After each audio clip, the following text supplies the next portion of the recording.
I'm ready.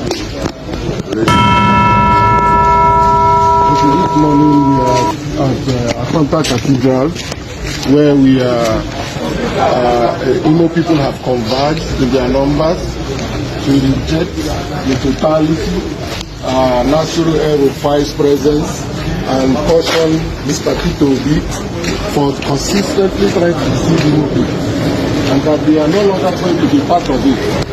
Right here is Chant Cathedral, and these are Igbo people.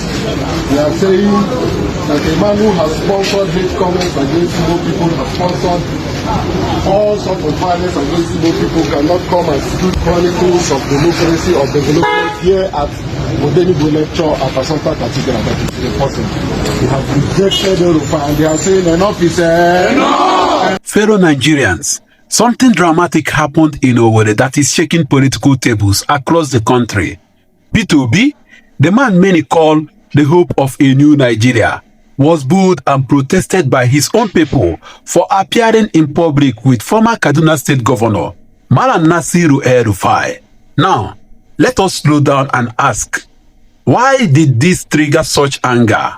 Why did men, women, and even youths come out with placards, singing war songs, calling El-Rufai an enemy of Ndigbo?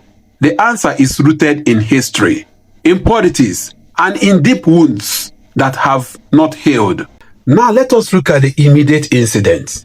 In Owerri, at Ndigbo lecture series organized by the Catholic Archdiocese, Obi and El-Rufai arrived together.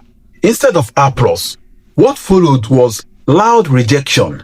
Protesters shouted, "Stop deceiving us. Peter Obi, El-Rufai is an enemy. We don't want you in Imo State." Security had to hold back the crowd from physically blocking Obi and El-Rufai from entering Chant Cathedral. That is how serious the anger was. But why?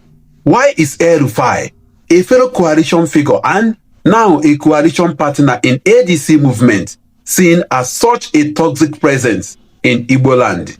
Let us look at El-Rufai's past attacks on Obi.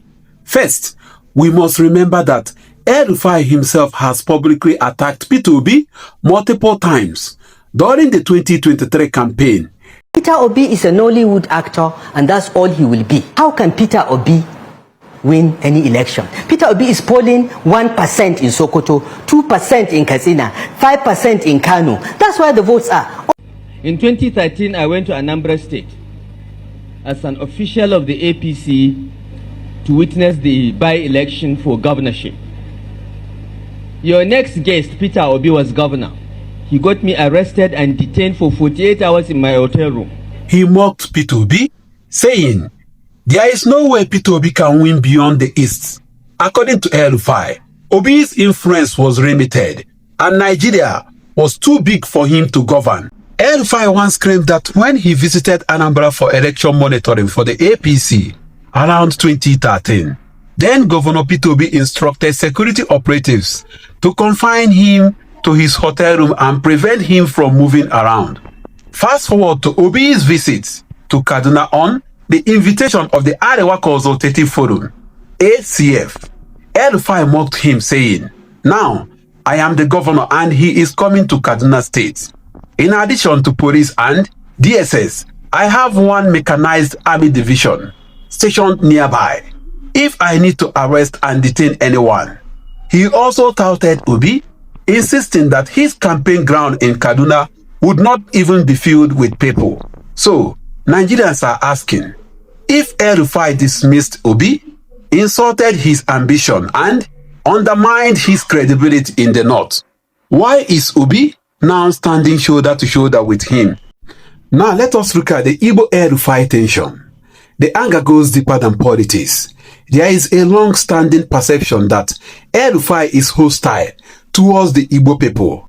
In 2012, he described Anambra State as the poorest, most backward and worst governed state. That was an insult many Igbos never forgave.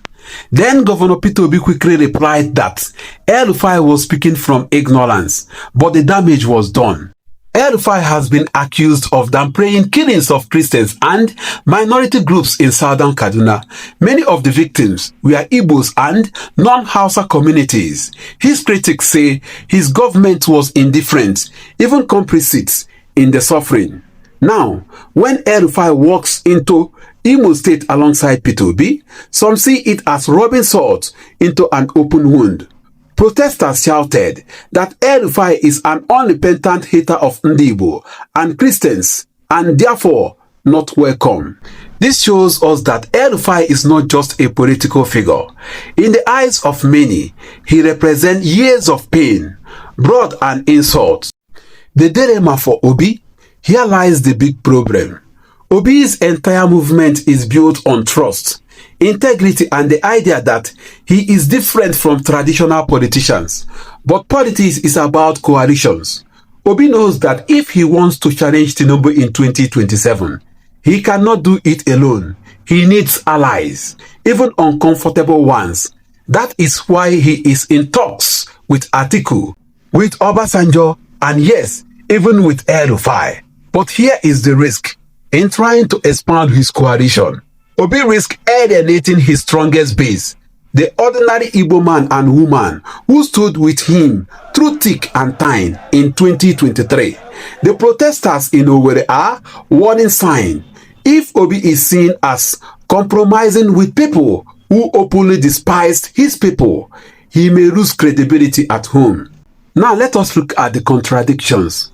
Let us not forget, Kenneth Okonkwo, Obi's former spokesperson, once said that to balance power, any southern president should serve only one term. Obi has now publicly accepted that principle. Yet Kenneth Okonkwo attacked him again. And now El-Rufai, who once swore Obi could not go far, is suddenly in closed-door coalition meetings with him in Owerri. This is why Nigerians are asking, what is really going on? Is this coalition being built on genuine national interests? Or is it just another game of politicians playing shares with the lives of ordinary Nigerians? Now let us look at the Igbo question. The saddest part of this story is that the division is not only between Obi and outsiders, it is also within the Igbo political family. Many Igbos cry that they are marginalized. But as the saying goes, a house divided against itself cannot stand. When Kenneth Okonkwo, an Igbo son, attacks Peter Obi, and when Igbos themselves are the first to pull him down, what message does this send to the rest of Nigeria? If Yoruba can stand behind Tinubu, if Hausa Fulani can rally behind Atiku or Buhari, why does Igbos often publicly destroy their own? Now let us see how Nigerians are reacting to this. From the streets, the reactions are clear. Ordinary Igbos see Obi's appearance with El-Rufai as betrayal. Some analysts argue it's a political masterstroke, showing Obi can rise above past insults and build bridges. APC loyalists laugh, saying Obi is desperate and inconsistent. Neutral Nigerians are confused. Is Obi the new kind of leader he promised? Or just another politician who will shake hands with anyone for power? So the question lingers, should Peter Obi continue to mingle with figures like El-Rufai in the name of coalition? Or should he draw a line to protect his credibility? Because in Nigerian politics, perception is reality. And right now, the perception is that Obi is walking a very thin rope, balancing between being the people's candidate and being just another politician. Nigerians are watching, Ndigbo are watching, and history, as always, will be the final judge. This is Chinick TV. Remember to like, share and subscribe for more. And don't forget to on your notification button. Thank you.